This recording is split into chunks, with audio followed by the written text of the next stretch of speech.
Hello, everybody. My name is Charity Counts. I'm the Executive Director of the Association of Midwest Museums. I'm a white woman with fair skin and dark hair. I'm in my home office today, which has blue walls, white doors, and a white chair behind me. Also on my wall is a painting of a woman with her head in her hand. I thank you for joining us today for our 2021 Distinguished Career Award Virtual Community Celebration, honoring this year's recipient, Mary Weiland. Before we begin our program, I'd like to invite Brenda Rainey to offer a land acknowledgement on behalf of AMM. Thank you, Charity, and good afternoon, everyone. I'm Brenda Rainey, an Association of Midwest Museums board member. In this era of virtual meetings, when digital spaces may substitute our physical sense of place, it is important to redirect our attention to the land we each occupy in this moment and honor the Indigenous people who have called it home.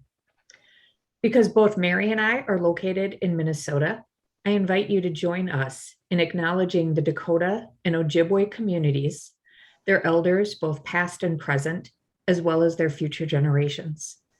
I wish to recognize the strength and resilience of these and all Indigenous peoples who have endured and continue to steward the land that I am privileged to call home. Doing this in spite of the devastation of their land and lives as a result of colonization, the misrepresentation of their culture and heritage across time, including by museums, and their ongoing struggle to be recognized in contemporary narratives. Please also consider this acknowledgement a commitment from AMM to continue to reach out to and learn about the many Indigenous communities and cultural centers located with connections to the Midwest region. Thank you. Thank you, Brenda. I have a few housekeeping notes before we begin the program we were all here to join. First, you're all welcome to have your video on if you choose, but please keep your audio turned off or muted until we prompt you to unmute at different points in the program. This event is an opportunity for all of us to celebrate our recipient, but also a chance to learn more about them and their work. Please feel free to comment or ask questions in the chat, and we'll get to those as soon as we can during Q&A later in the program. We encourage you to react while you watch today and participate in this event. And this means whenever we prompt you, unmuting to provide an audible applause or cheer and hoot and holler as loud as you would like. You can also snap your fingers and wave throughout the program while you're muted, or use reaction tool options at the bottom of your Zoom screen in the menu, such as a clap or thumbs up in response to things that are being shared. Finally, I want to note that we have an ASL interpreter with us today. They're spotlit for the event. You may also be able to pin them to the top of your screen if you need to. We also, can answer any questions you might have about that. Just let me know in the chat if you can't figure out how to make that work. Live transcription is enabled for the session too. So if you want that on or off, you can control that by clicking the CC button. For those of you getting to know AMM for the first time today, I'd like to provide a little background on our organization and this program. Founded in 1927, we are one of the very first museum associations in the United States. Our focus for 94 years has been on connecting individuals and organizations within our profession and supporting their work through capacity building programs and resources. We serve an 8-state region, but our membership extends far beyond the Midwest and it includes a variety of different types of museums and cultural organizations. The past 2 years have been challenging, but have also invited creativity on a variety of levels. The AMM Awards program is no exception. For decades, we have offered our awards program in person at our conferences. And as a result of the pandemic, like many of you, we seized the opportunity to try something completely different and virtual in 2020.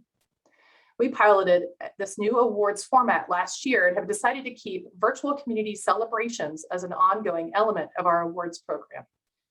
It has been a great joy for us to be able to celebrate all of our recipients through these special events online. And then to be able to do that, joining with their peers in the museum community, as well as their local community members, friends, family, colleagues, staff, everyone's special in their lives. We thank all of you for being among them, joining us today to celebrate Mary. I would now like to introduce everyone involved in today's program, just briefly. Please wave when I say her name. First, our guest of honor, of course, is Mary Weiland. We also have some additional guests. First, her nominators, Michelle Wright, Amber Stevenson, Jim Rowe, Jean Vergerant, and another special guest who's going to be in conversation with Mary during our program this evening, Barb Faber. I also see that there are other board members in attendance from the AMM Board of Directors. So I invite you to introduce yourselves in the chat now, if you haven't already. And Mary, I believe you also have lots of family on today. So I just want to give a shout out to family members of Mary who are on and part of this event today. Thanks for being here. It's great to see you. Finally, can I just jump in? Including, yes. I just want to have my parents wave, my dad Roger and my mom Helen and all my brothers and sisters, and of course my wife. And my son's on the call but can't see him. He's commuting from his class, so he's listening in. Okay, great. Thank you, Mary. All right, finally, I want to thank Eli Ball, founder of Midway Spark, a software development company based in St. Louis, and our sponsor of the 2021 awards program. Midway Spark is focused on providing affordable, cutting-edge technology to nonprofit organizations, including museums.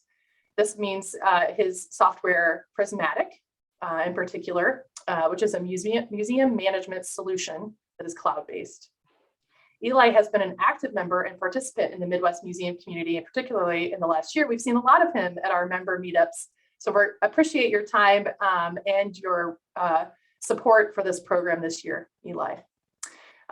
Please unmute and join me in a round of applause and appreciation for Eli's support, Midway Spark support, and to welcome Eli to say a few words.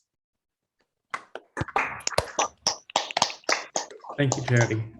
We're very grateful to be able to sponsor AMM and all the work they do, and also be here today to recognize Mary and 30 plus years of museum industry. I mean, we all hope to have that level of impact in our lives, and it's just great to be here to recognize you and your great work. So thank you. Thank you, Eli. Thank you, Eli. I now pass the mic back to Brenda to get the awards presentation started. Thank you again, Charity, and congratulations, Mary.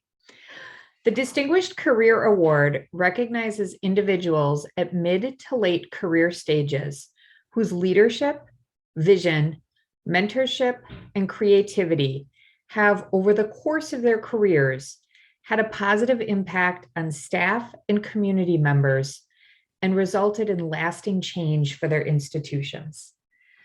Mary Weiland's career in museums began 30 years ago at the Minnesota Historical Society in St. Paul, Minnesota, where she worked on many community-based exhibits, including exhibits in connection with the African American community, the Minnesota Jewish community, and Vietnam veterans. While at MNHS, Mary was awarded a 3-month leave of absence to conduct an oral history project with lesbian elders in the Twin Cities. And we're privileged to have those interviews be accessible online through the MNHS digital catalog. In 1991, she joined the Minnesota Children's Museum as an exhibit developer, where she was instrumental in a 2005 expansion of outdoor exhibits in the rooftop ArtPark, and played a strong leadership role in establishing a new vision for MCM's exhibit experiences in their 2017 expansion. She also led the MCM exhibits team in creating concepts for a new children's museum in Rochester, Minnesota, and developed multiple new traveling exhibits, which enabled the museum to diversify its revenue streams and become a leader in the traveling exhibit field. Nominated by her peers and colleagues all of whom passionately expressed the incredible impact of her creativity and inclusive, equitable nature on their own work, Mary embodies the true spirit of the Distinguished Career Award. This was an easy award for our awards committee to grant to Mary, but before we present the award, I would love to hear and invite Mary's colleagues and friends who nominated her to say a few words. We'll start today with hearing from Michelle Wright from the Minnesota Children's Museum. Thank you so much, Brenda. It was a tremendous honor to be able to nominate somebody like Mary for this prestigious award. I couldn't think of somebody more deserving. I haven't not worked with Mary very long. I started at the Minnesota Children's Museum in September of 2019, but my desk is right next to hers. And she was one of the first people to welcome me to the museum and made me feel like part of the family already when I was sitting there. I manage our traveling exhibits program at the museum, and Mary, I think, has been the developer on most of the exhibits. So it's been really useful to, when there's questions about how was this done or what was the learning objectives with this, she's right there and she knows the answer. And it's just mind blowing to me, like how much incredible work she's been able to do over the years and how that work continues to travel around the country and impact kids all over the place, from Canada down to Mexico. So I'm so happy that Mary was able to receive this award. I couldn't think of someone more deserving, and I just want to say congratulations. Thank you, Michelle. Oh, Mary, woo! Thank you, Michelle. We'll hear next from Amber Stevenson at the Science Museum of Minnesota. Hi, I met Mary in 2003 at the very beginning of my museum career at Minnesota Children's Museum, and we worked together for about 15 years before I left and went to the Science Museum of Minnesota. And when Michelle approached me with the idea to nominate Mary, two thoughts really came to my mind. One was, yes, and why hadn't I thought of this idea? And the second is, this award was made for Mary. She's so deserving of this recognition for her enormous impact on the museum world. And I thought I'd share a few things that I really admire about her, that I've noticed working with her. One is her drive to champion accessibility, equity, and inclusion. Her ability to view new exhibits from a variety of angles so that visitors of multiple ages and abilities can find meaningful interactions. And her impact on her fellow colleagues. She has such a strong strength of character, and she's always in staff meetings respectfully, courageously voicing new and differing opinions to help others see new perspectives. And that just really made a big impact on me working with her, that strength that she shows. And so she's positively impacted the Minnesota History Center, the Minnesota Children's Museum, and then even other museums like the Science Museum of Minnesota, where people like me who've worked with Mary can really apply what we've learned from her in our own work. So thank you for selecting her. I'm very proud of her, and congratulations, Mary. Thank you, Amber. Thank you, More Amber. cowbell. We'll hear next from Jim Rowe. I can't tell you how happy I am to be here celebrating Mary's achievements. Mary and I started at Minnesota Historical Society on the same day, about 30 years ago now. We were a group of researchers hired to do work on the new exhibits that would open the building. And it's funny because looking back on it now, every morning we'd all get together, we'd gather, and a whole bunch of us would head down to the archives to do our research. And where was Mary? She was going off on another field trip. Mary was heading out to talk to people, visit with community members, go to community meetings, and really what she was doing was turning our process inside out. Instead of going down into the archives to get the materials we needed, she headed out and talked to people. And in doing so, brought that, that thread of history from the present back into the past and then back to her visitors in the museum again. And I gotta say, she really taught us how it was done. Her process was absolutely at its time, groundbreaking for us. It opened it up. It was transparent. It was all about inclusivity, bringing people's voices into the exhibit that hadn't been there before, and assuring representation in so many ways. And Mary and I even did some oral history collecting when we were on various projects, spending maybe a whole week out in a town in Minnesota, listening to people. And I got to tell you, if any of you have an opportunity to listen to Mary Weiland's oral history interviews, do so. They are works of art. I've seldom read better oral history interviews.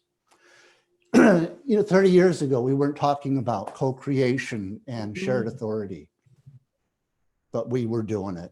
Mary was doing it. And for that, we got to thank you. I just today was given a tour of the new project at the Children's Museum. And had I not known it was Mary's project, I could see it, because there it was. She's talking about a shipwreck in northern, up in Lake Superior, and it's all about people. Again, it's just all about people. What a tremendous achievement. Thank you, Mary. Oh, thank you, Jim. And last but not least, Mary, we'll hear from Jean Bergeron.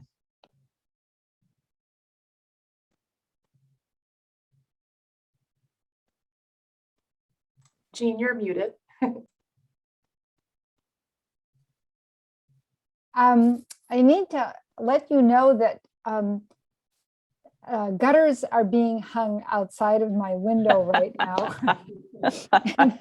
I was hoping nobody Of course. was calling me, so I'll make this really fast because we don't know what we'll hear. But I have such a hard time really getting at what I love about Mary.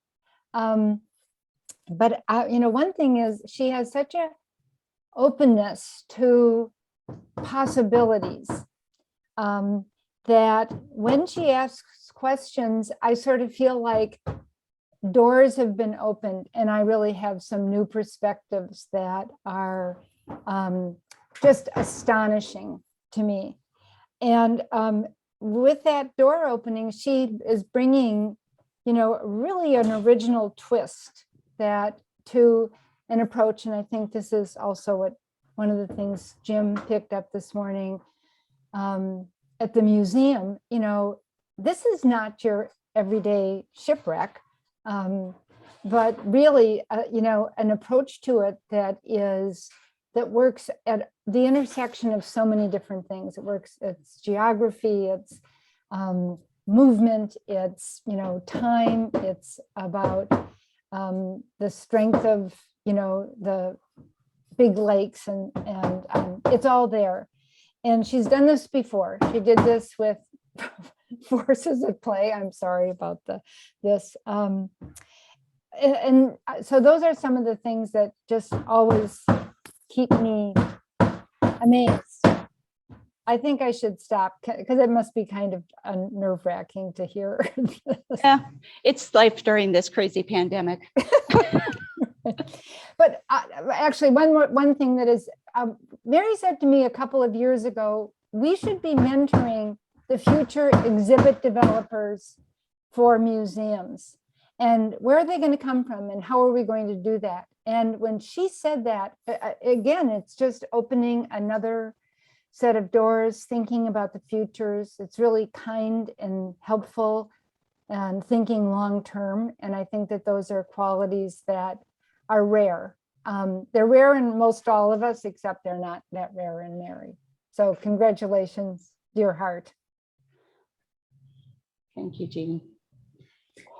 Thank you all for those really beautiful and passionate tributes to Mary and her work and the impact that it's had on all of your work. Without further ado, it is my pleasure to present this year's Distinguished Career Award to the very deserving Mary Weiland. I invite everyone to unmute and clap and hoot and use your icons to celebrate Mary. Thank you, Brenda. Here's the award. Congratulations. All right. Oh, Barb. Thank you, Mary. Congratulations. And I turn the program over to you. Whew, thank you. Well, it's not often I find it hard to find some words, but I think I need to just take a big breath here. Oh, man. Whew, okay, thank you, Charity and Brenda and the entire board of AMM. I'm honored. I'm honored to receive this award. When Michelle Wright suggested she might do this, I was like, okay, fine, go ahead. I was just probably trying to figure out shipwreck, something. I was like, sure, go ahead. Little did I know, here I am today. And I'm honored to receive this and humbled as I look at my screen and my family and my friends and my work and 30 years of working with someone like Jim Rowe coming all together. And one thing I can say is, wow, 30 years and I'm still doing a job I love, which I know many people in museum can say that. So I'm honored to be able to say that today. I also want to congratulate all of the 2021 winners of AAM Awards today. This year I had the pleasure of sitting in on the award ceremony for Samantha on Tuesday, and the Promising Career Award, I think that one was, and these are just wonderful, and I think it's a wonderful format to go virtual. I appreciate everyone who's gathered here today. I can see about probably maybe half of you on my screen, and it's just really wonderful. And thank you for taking the time to be here. A couple shout outs for my family members, my wife, my parents, my son who's listening in, my siblings, and good friends who I consider family, who I know are on here today as well. So thank you all for coming. Again, thank you to my nominators, Michelle and Amber and Jim and Jean. I appreciate all your kind words. And I say this, Jenna can attest to this all the time. I'm grateful to consider you not only colleagues, but friends as well. I feel very lucky. I need to give a shout out to my colleagues and friends at Minnesota Children's Museum as well. I said some things this morning, but I'm going to repeat them. One of the things I appreciate about this work that I do, and many of us do, is the collaborative nature of our work. It's one of the things that attracted me right from the beginning, was being able to work on teams. I've had some just incredible teams over the years. Anyone who's worked in exhibits know we don't work alone, we work in teams. There's a lot of people behind this award. It's just not for me. And my colleagues at Minnesota Children's Museums, we work together, we push each other, we never settle. We make our jobs a little harder someday, but that's okay because it always makes the project better. And I appreciate being able to, once again, walk in this building and see your faces and get to work with you. Finally, I accept this award on behalf of everyone I have asked for over 30 years. I'm going to get choked up, to share a piece of themselves with me as I've worked on projects to make an exhibit or a project better. Because if you're in the field, we get to do this amazing work, but we get paid for it. But everyone I've ever asked over the year to give me their story, sit down, record an oral history with me, or advise me on content or the team, or co-create an experience, they're doing it from the bottom of their hearts, and that they want to make things better. They want to have a more inclusive story, whether it's for history or our play environments in a museum like Minnesota Children's Museum. I knew when I went into my graduate school program in history, and I had the amazing opportunity out in Washington, DC to get into this field, that I knew that our history stories weren't complete. I'm talking about in the 1980s, where they really weren't complete, very narrow. And getting into this field, I just, it's about, right, making it a wider conversation. And so again, I really, this award stands, I think, in, you know, it stands for all those individuals over the years who have granted me the honor of being in a wider conversation with me for an exhibit, or like I said, an exhibit, an oral history project, whatever it is, contributing content. So in that spirit, today I thought, how can we open up our conversation, serve our communities better, you know, right? We are in the museum world in service to our communities. That's why we do this work. I thought about this, and I've invited a friend, a colleague, now friend, as well, to join me in this discussion, who is someone, once again, when I picked up the phone to ask her, she said, yes, I'll do this. So I want to introduce Barb Faber to join me. Barb is an enrolled member of the White Earth Band of Ojibwe here in Minnesota. She's the former director of childcare in the early childhood program at White Earth. In 2019, Minnesota Governor Tim Walz appointed Barb to a 4-year term on the State Advisory Council on Early Childhood Education and Care. Currently, Barb is the CEO of Indigenous Visioning, which works to bring tribal voices to state and national work that affects Indigenous communities. So I am honored to have Barb join me in this conversation this afternoon. Bonjour, Barb, welcome. Bonjour, bonjour. I'm so happy to be here, and I didn't even have to think about it, my answer, when Mary called me. So anytime Mary calls me, it's okay, what are we gonna do? It's not a question of what, it's when. Just happy, really happy to be here. And I've known Mary for quite a few years, and our first project was the Smart Play Spot at White Earth. And so that was a really exciting, and I didn't know what to expect, but exciting project that we did for White Earth. So as you know, many of the Indigenous communities in Minnesota are rural, and you know, probably often high poverty areas. And so, you know, a trip to Minneapolis or St. Paul is sometimes, you know, very stressful or, you know, out of reach for some families. So the idea of bringing parts of the Children's Museum to rural Minnesota was like, wow, that's, yeah, we need to do that. And Mary was just a champion about the work, and she taught me, you know, a lot of things. She was very respectful, and she wanted to make sure that the museum reflected the community, that we go into the community and talk to the community, see what they would like, what they wanted in the Smart Play Spot.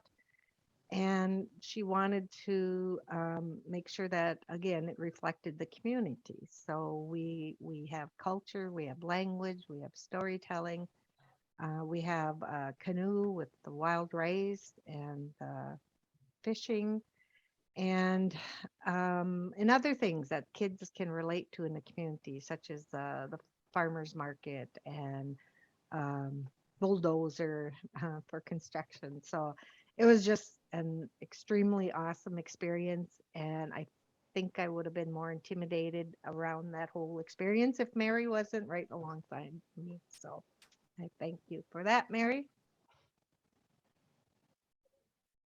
Thank you, Barb. Yeah, that project was in 2013. That's when we opened it at White Earth. It was a statewide project that Minnesota Children's Museum, when we were in partnership with, I don't even remember how many communities across the state, at least 11, I think. If someone wants to throw that in the chat, who might know that off the top of their head, one of my colleagues.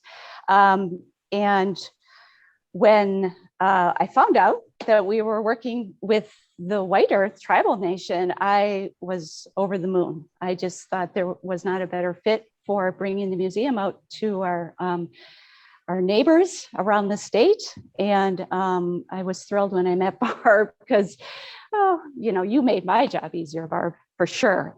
And one of the things, of all the things Barb mentioned, those are in the exhibit up at the Smart Place spot up at White Earth. But the other thing that is there, Barb, is it is bilingual in Ojibwe, and looking at language preservation and continuing on. That was a really big part of what we did up at White Earth that I remember. So. Yeah, you know, in the museum, I mean, you know, that's new to some kids. And when we first opened the museum, it was a big hit. We had lots of numbers coming through. We had, you know, whole families coming to experience the Smart Place spot. And it is, you know, I love the fact that not only the Children's Museum, but our exhibit was storytelling. You know, it's an opportunity to talk about history, the correct history, and you know, to share our past and incorporate that with today's innovation. And you know, it just really sparked a lot of imagination. And kids are still visiting it today. Families are still visiting it today. And so it's a big hit in our community. And I know other tribes that have come to White Earth, we always held our meetings there, and they were like, oh my goodness, I want this, you know. So I think we need to work on that, Mary. Yes, I've mentioned that to a few people around the museum. I think that project could get revived. Yeah. And we you know, we did do the traveling exhibit up in White Earth as well. And my staff worked with the museum, and that was a big hit. So, you know, just the idea of bringing the museum to these rural communities in Minnesota is like, who does that other than a Minnesota Children's Museum? So really fortunate. And Mary, you are a gem. You just really are. You're an innovator. Now you're going to get me all choked up. So, but you know, you're humble, you're compassionate, you're considerate, you're respectful, and everything I value in a person. So miigwech for that, for being you. Miigwech, Barb. So. This has been so great to hear sort of how you two came to know each other, and a little bit of background on that first project. I'm going to jump in here and offer a few other questions, but I wanted to also just remind everybody who's on with us today that if you have questions for Mary and or Barb as we have this conversation, please feel free to drop it in the chat. We're happy to bring it up through this conversation today as a part of the program. So, you know, Mary, I don't know if you've talked too much about it yet, but you're in the background. It's a new exhibit, and I believe Barb is involved in that project too. And she is, yeah. Yeah, well, so you can see behind me, I can move my camera around a little bit.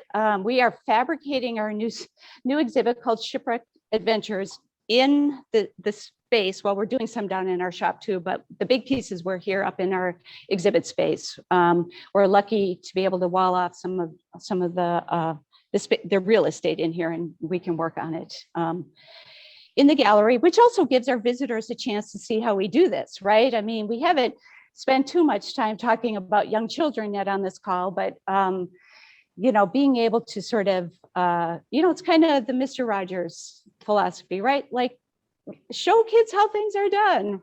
Like, don't make it just seem mysterious and magical. So it's really great to be able to kind of peel back the curtain on our work here. Shipwreck Adventures, yes, we'll open it this winter. It's really a complete mashup of my history and children's museum background. So I am thrilled to be working on this. We were interrupted with the COVID pandemic for many months, but we're back at it.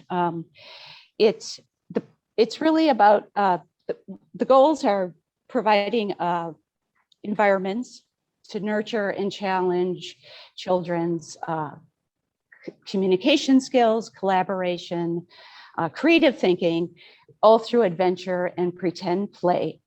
So we have a real shipwreck that happened in 1884. We took our design inspiration for this ship hull you see behind me to really start creating these play environments. Part of the exhibit also explores the shorelines around Lake Superior. So as Jim was saying, we're moving through time and place in this exhibit, which is how children experience the world, right? There is not one straightforward narrative. So sometimes you're underwater, sometimes you're above, sometimes you're in 2021, and sometimes you're in 1884, and it's all fluid. So around the shipwreck, we have the opportunities to explore the shoreline. I'll move my camera over a little bit. You can see those rock formations coming. That's the cliffs and coves around the northern shore of Lake Superior.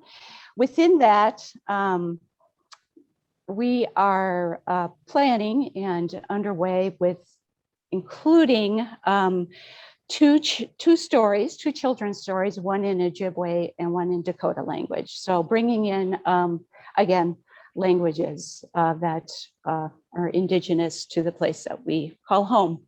And so Barb has come on the project to help the museum make those connections, because we're working at a very quick pace. Normally, you, as a museum, you want to have a pretty generous time frame. And this has been, however, to be able to get to a place where someone is trusting you enough to say, yeah, I'm going to sit down and record these children's stories for you. I don't know you that well, but I'm just going to trust you. We asked Barb to come on the project to kind of, you know, bridge some of that for us. So I'll let Barb talk about it. Well, so Mary asked me to help her understand and connect with the Grand Portage community, which is, you know, the First Peoples there, as well as the Lakotas. And so we went up to the Grand Portage Reservation in northern Minnesota on Lake Superior.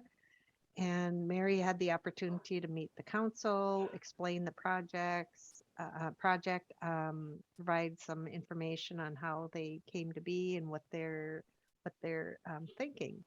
So that the tribal council was very impressed with Mary and this project, and of course wanted to collaborate and support it in any way. And then, like Mary said, COVID got in the way, and we were on a pause.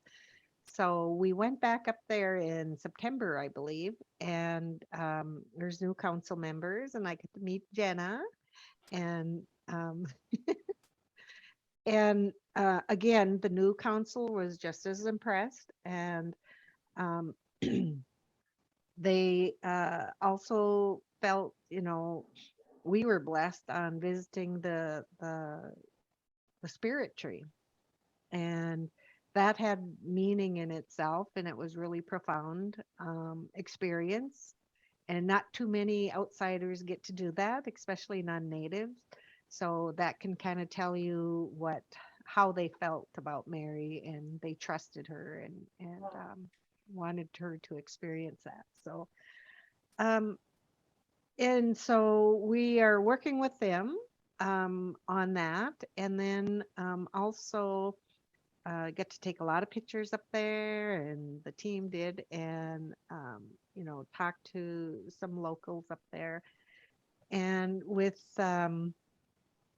because Mary's intuitive and respectful of the first peoples, she wanted to make sure that the Lakota were included in that. And so we put her in, got her connected with some people from the Lower Sioux community, Lakota community. So I can't wait to see what that is. And, there's a lot of buzz out there in Indian country about this. So you're going to get a lot of visitors, I believe. So, Yeah. I really love hearing you both refer to the importance of the relationship that has been built over time, to, all that you've been able to do, and the importance of trust, at the heart of that. That's really, a key lesson from just hearing your stories. I'm wondering if, because I don't know how many of us, although some of us are on from Minnesota, not all of us are, how many of us will get a chance to see the new exhibit you've been working on together. If you could just share briefly what the two children's stories are that you're featuring in the. Well, so I think this is also a good lesson in co-creation and museums giving up authority and power. We don't know. Oh, okay. So all I requested was a story that is appropriate for children, a children's story, and that it be in Ojibwe and Dakota, and that's it. I mean, I trust what's going to come back, and of course I gave some parameters for time, just because that's kind of the museum best practice of it. So that's what I requested, and I mean we're just, and this is also where I give kudos to Minnesota Children's Museum to also lay that kind of trust in our team, and our team extending that trust out to our neighbors. And what's going to come back, it's going to be great. I have no idea. I mean, people know the context that, like up in Grand Portage, right? It's about this shipwreck. People who are like, they know the context of the museum environment. So I assume there'll be some connection one way or another, but it's not. It's like it'll be great. So we'll see. So we'll see. That's great. But I think that's a really big deal. It's like a museum has to be in a place. As Jim Rose said, some of us have been out doing this for quite a while, really since the beginning of where public history became a profession, because even when I first started and I was in my grad program, I was the only person there who was going to do public history, and everyone else was on their PhD academic track. And it was, even in Washington, D.C., I was sort of like, oh, you're doing that. Okay, whatever. So, and now fast forward 30 years, but the ability of a museum to have a comfort level sort of in their bones, like Minnesota Children's Museum does, to say we are in relationship with our neighbors, we are in service to our communities. That is why we exist. And so we need to reflect that. We need to widen our scope. And I think this question about, well, what's in those children's stories? Well, I don't know, but it's going to be great. So that's great. Well, I know, you've already shared some great advice for museum professionals out there, but I think it's something that all of us can learn in our daily lives too, just ways that we can help,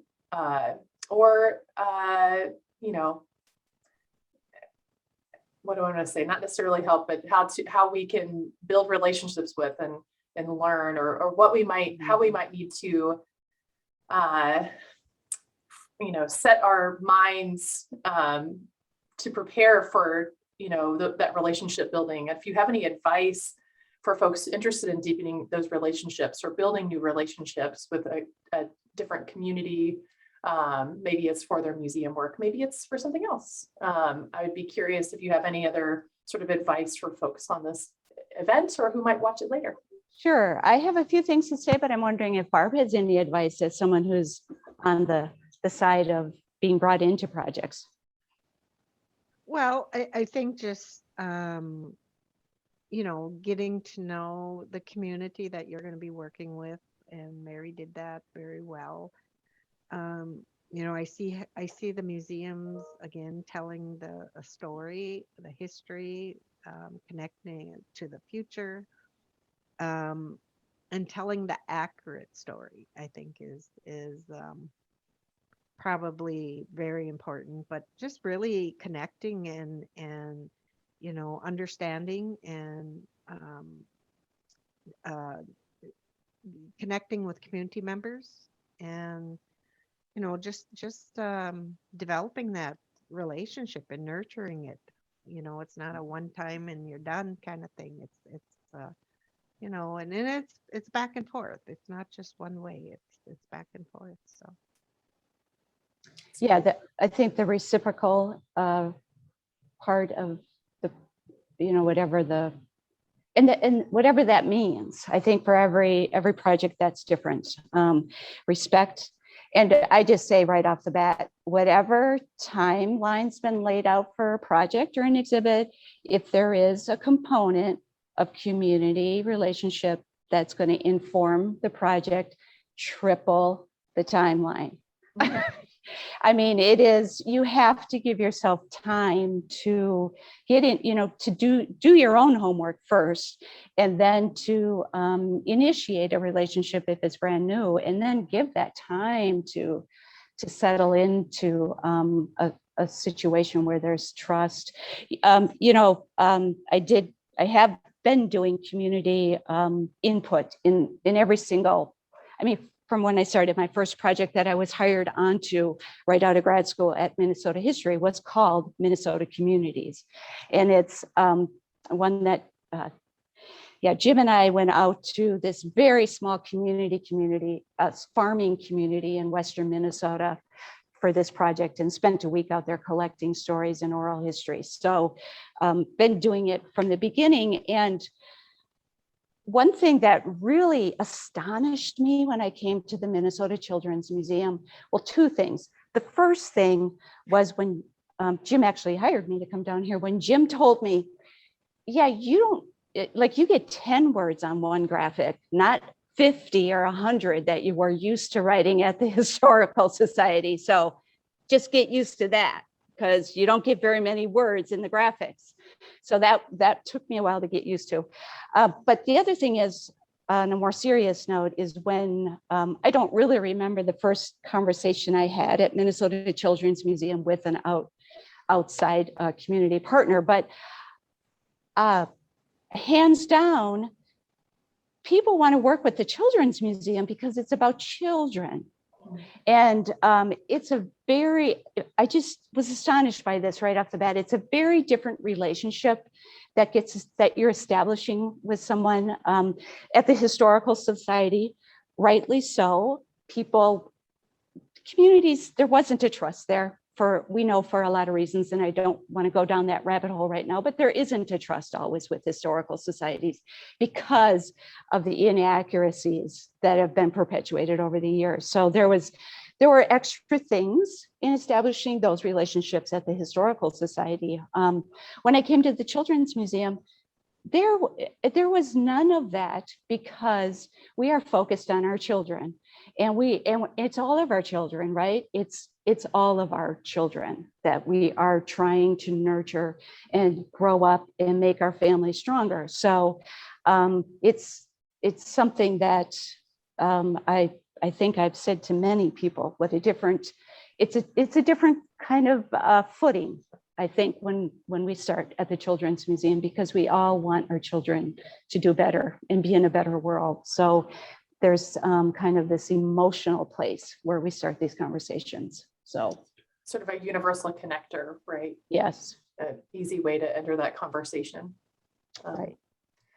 Well, that's great, great advice, Barb and Mary. Thank you so much for sharing. As we get close to the end of our event here, I did, I realized that in planning, we talked about whether or not your family may be interested in saying a few words at all. But I did want to offer the opportunity if any of your family members who are on with us would like to say hi and congratulations live during this event, we welcome you to unmute and do that. So I'll offer that moment here. Oh, we're live. Hi, Mary. Hi, Dad. I couldn't help but think, remember, I came up to see you once when you had just gotten settled up in the St. Paul, Minneapolis area. Yeah. And the conversation was kind of, what are you doing here? And it was like, Dad, I can't help it. I'm a big city girl. Yes, yes. And I guess the way it works out, that it was good for you, and we're very proud of you. Congratulations. Oh, thank you. Thank you, Dad.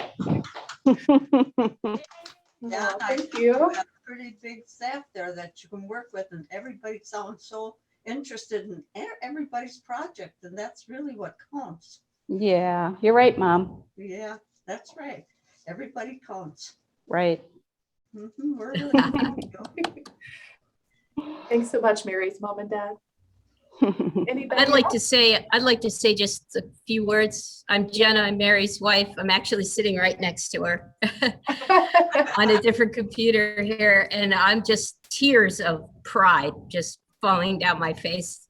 It's amazing to hear all these stories, and I can't believe how accurately everyone described Mary's strengths, and especially in the community work. And I'll never forget when she came back from that infamous trip out to the western side of Minnesota with Jim Rowan. She played me some of her first oral histories, and I was just stunned. They were beautiful. And I think what I just looked at her, I said, damn, you're good at that.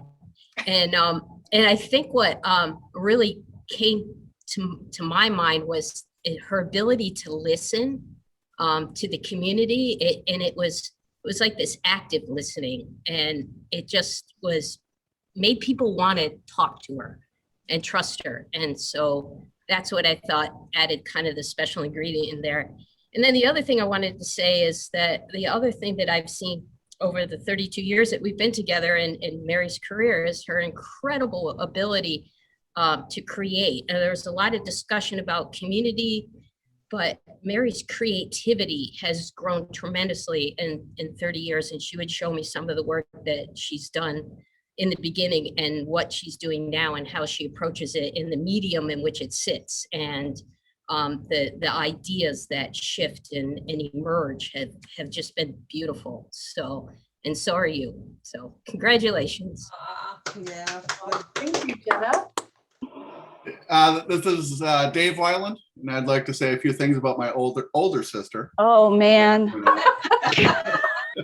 Can someone mute his mic?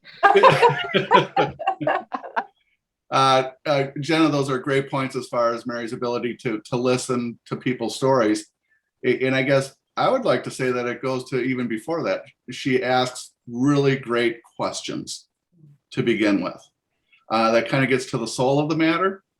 And as a brother who it may not be the greatest sharer of information, sometimes it's like, well, do I want to talk to my sister right now? Because she's going to ask me some really good questions that I may not want to answer yet.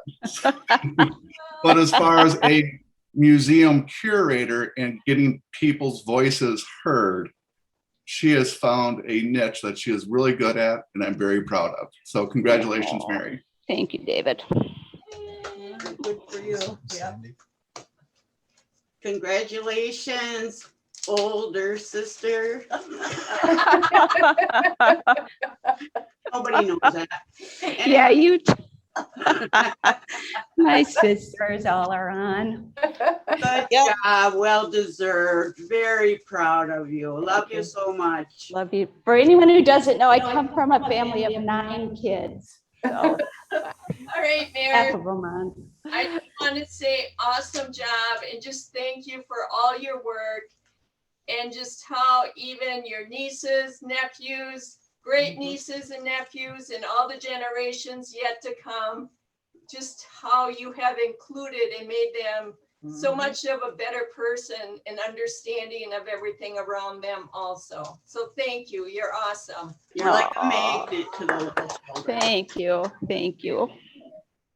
Well, I would like to say a few words, Mary. Oh, no. Obviously, I'm Mary's sister. Yes, The I am baby. younger. This is the baby. And so Mary has been someone that I've looked up to. And Mary, as you know, I've used to come out and visit you in DC, and it was a lot of fun. But you